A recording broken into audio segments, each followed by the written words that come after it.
অত্যন্ত দুঃখের সঙ্গে আমার বলতে হচ্ছে যে এই নির্বাচনে 2 মাসও যায়নি, এর মধ্যে আমাদের এখন সভা সমিতি করে আলোচনা করতে হচ্ছে যে কি করে এই সরকারকে ওই সমস্ত ইনস্টিটিউশনগুলিকে যেটাকে সংস্কার করার জন্য জুলাই সনদে এবং বিভিন্ন অধ্যাদেশের মাধ্যমে রেখে যাওয়া হয়েছিল সেগুলিকে তারা ছুঁড়ে ফেলছে।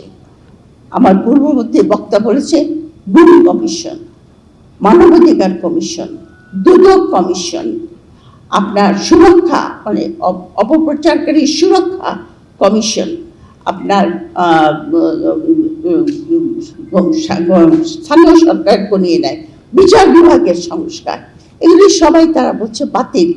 সবচাইতে আপনার অমিনাস সেটা হলো আপনার এই সরকারের যে জুডিশিয়ারি বিচার বিভাগকে হাতে রাখার যে প্রচেষ্টা, কারণ তারা বলেছে আমরা যে আলাদা কোনো আমরা সচিবালয় করব না।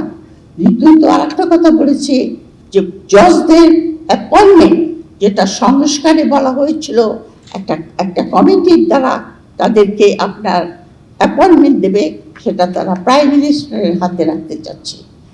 তার মানে প্রাইম মিনিস্টারের নিজের লোক আপনার জুডিশিয়ারি হায়ার কোর্টে আপনার বসবে এবং তার কাঁধে বন্দুক রেখে, যেটা শেখ হাসিনা করেছিল, তার কাঁধে বন্দুক রেখে এই সরকার আবার যথেচ্ছাচার করবে পারে বলে আমার মনে হয়। এবং তারা বলে যে এটা তো জুডিশিয়ারি করেছে, আমি তো করি না, যেটা শেখ হাসিনাও বলতো এটা তো আমি কিছু করি না, এটা তো জুডিশিয়ারির রায়, জুডিশিয়ারি তো তার কথায় উঠে আর বসে। সুতরাং জুডিশিয়ারির রায় আর তার ইচ্ছা এক হয়ে গেছিল। এটা আমি মনে করি অত্যন্ত একটা ভয়াবহ রেজাল্ট আমাদের আনতে পারে। এছাড়া যে সমস্ত সাংবিধানিক প্রতিষ্ঠান যেগুলি আমাদের গণতন্ত্রকে আপনার সুরক্ষা এবং কার্যকরী করতে পারত, সেই সমস্ত সংস্কার নিয়োগগুলি পর্যন্ত প্রাইম মিনিস্টারের হাতে দেওয়া হয়েছে, এখন দিতে চাচ্ছে আর কি। কারণ সংস্কারে বলা হয়েছিল এই সমস্ত প্রাতিষ্ঠানিক সাংবিধানিক প্রতিষ্ঠান, দুদক, মানবাধিকার কমিশন এটসেট্রা এটসেট্রা, এগুলির নিয়োগ হবে আপনার একটা দ্বারা, কমিটির দ্বারা। এবং এই প্রস্তাবও ছিল, যেটা খুবই সুন্দর, যে একটা কনস্টিটিউশনাল কাউন্সিল গঠিত হবে। ওটার মধ্যে আপনার প্রধানমন্ত্রী থাকবে, অপোজিশনের লিডার থাকবে, প্রেসিডেন্ট থাকবেন এবং সিনিয়র জাজ থাকবেন, ডিপেন্ডিং আপন কোন প্রতিষ্ঠানের কথা বলছি আমরা, এবং তারা এই নিয়োগগুলি দেবেন। মানে একটা স্বাধীন জুডিশিয়ারি এবং স্বাধীন প্রতিষ্ঠান আমরা গড়ব, যারা আপনার নির্বাহী আপনার ক্ষমতার বাইরে থেকে কাজ করতে পারবে। নির্বাহী নিশ্চয়ই ক্ষমতা থাকবে। সালাউদ্দিন সাহেব নাকি এক জায়গায় বলেছেন যে সরকার যদি আপনার শক্তিশালী না হয় তাহলে কি দেশ চালানো যায়? তো শেখ হাসিনার সাথে শক্তিশালী সরকার তো আমি বাংলাদেশে দেখি নাই, সেটাই সবচেয়ে শক্তিশালী ছিল, তো দেশ কি সে চালাতে পেরেছে?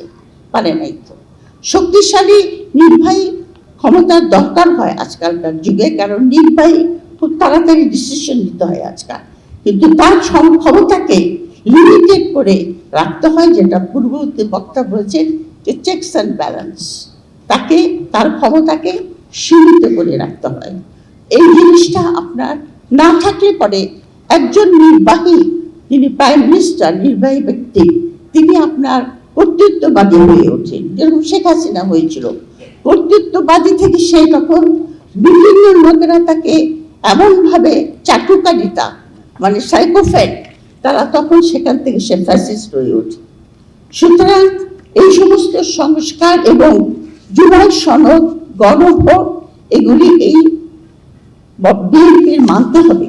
না মানলে পরে কিন্তু আমরা আবার ঠিক হাসিনার যে সরকার ছিল সেই সরকারের দিকেই আমরা ফিরে যাব।